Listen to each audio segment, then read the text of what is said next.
Hi everyone, welcome back to Mr. Mescher's Lessons, and I'm surprised to be back so quickly, but I found a book that I really enjoyed and I wanted to make this video. I started this book right after my last book review. I wasn't sure how quickly I was going to finish it, but it was so enjoyable that I just had to pick it up and I just sped through it so quickly.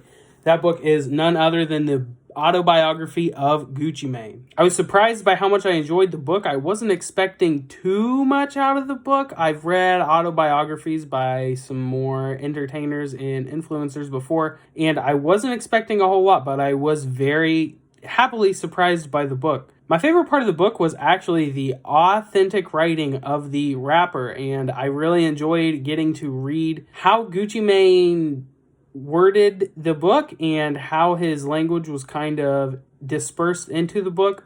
It didn't have a lot of great vocabulary words. It wasn't anything good, but honestly, I think to the better. The Gucci Mane never had a great education. He finished high school, but he wasn't the best student. So I was happy to see in the book where he used genuine language. It really felt like it was written by him. I think the most interesting part of it was seeing his rise to becoming a rapper. It certainly wasn't a passion of his at first. He talks about early in the book how he started selling illegal drugs, and I found that story to be actually pretty touching. His family didn't have a lot of money and he needed a way to provide for himself.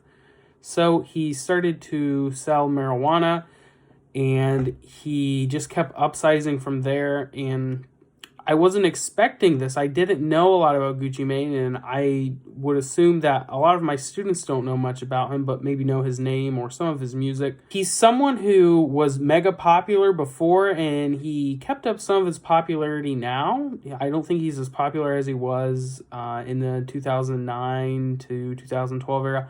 But he has certainly been on the upswing recently in the past few years, so I was excited to pick up the book and see what it was about. A lot of the book goes on about his struggle to earn a living for himself. He eventually wanted to make it with music, and he funneled a lot of the money he got from selling drugs into his music, and it was cool to see the process of that. It was also cool to see him actively trying to get out of, having to sell drugs. And I liked that narrative a lot. I think that was a very interesting way. You could tell in the book where his passion shifted from selling the drugs into making music, and I really enjoyed that part of the book. He talks a lot about the artists that he hooked up with, the artists that he made music with. OJ the Juice Man was one of the earliest artists his mentioned in the book, and he talks about the artists he grew up listening to. A lot of it goes around the artists that he worked with and the artists he wanted to work with, and he actually became quite the buzzing rapper. Unfortunately, a lot of the book talks about how he had a lot of problems with going to jail. He went to jail very often, and I feel like a lot of the book was, I'm going to make it, I'm going to be better, this is the new Gucci Mane, and I'm Gucci Mane 2.0, and he continues to speak about that, but I don't see the improvement. He constantly says he's going to improve, but he doesn't.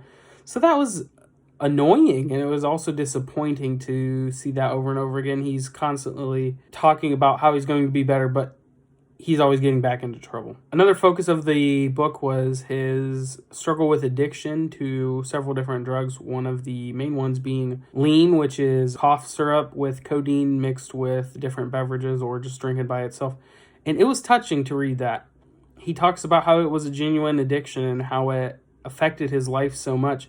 And I was happy to see at the end of the book, it sounded like he was going to stop doing it. He talks about how he got over it. If you see before and after pictures, maybe a 2010 area compared to now, he has changed a lot. He said that at one point in the book, he's speaking about his time in prison, and they put him through an involuntary detox, and he had lost like 35 pounds in the course of a month just because he had so much constipation and bloatedness built up in his body. And it was surprising to read how much this had actually impacted his body and himself. It feels like a success story, but in the same way, it doesn't feel like rags to riches. It's the journey along the way, and I really enjoyed that part of the book. One of the quotes I really enjoyed from the book is where he says, "This was how these downward spirals in my life always went. some stressful situation would arise and I would turn to the drugs to cope. I think it really just showed how dependent he was on the drugs, and despite the fact that he was making millions of dollars, they were in control of his life more than he was. I enjoyed this section a lot too. It says, I didn't get into music to make enough money so I could go sit in some mansion alone, isolated from the people and places I enjoyed being around. I got into it to make a good living doing something I enjoyed doing. And to me, going to the studio every now and then so I could put out an album a year and tour, that's not living. That's not me. That's not how I operate. If you have listened to Gucci Mane, you certainly know that he's got quite the catalog. The amount of mixtapes that he put out, even while he was in prison with the help of his managers putting out his previously made music, is crazy. He maintained relevance while not making any music because he had such a back catalog.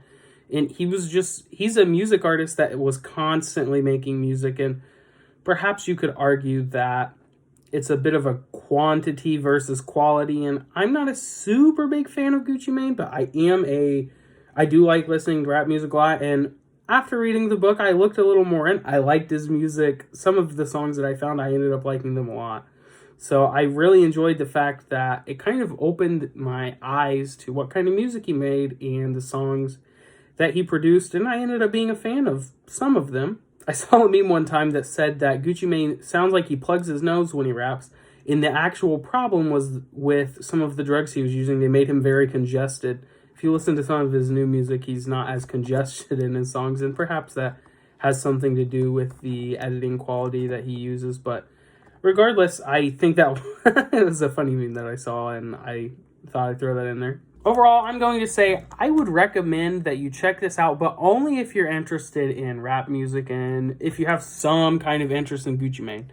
If not, I think it's fine to skip it. This wasn't written wonderfully, and I think that while the story was interesting, it might not be interesting to some students, especially those who don't have a particular interest in maybe rag to riches stories or stories about rappers. He talks a lot about the ostensible amount of money that he spends in this story quite often.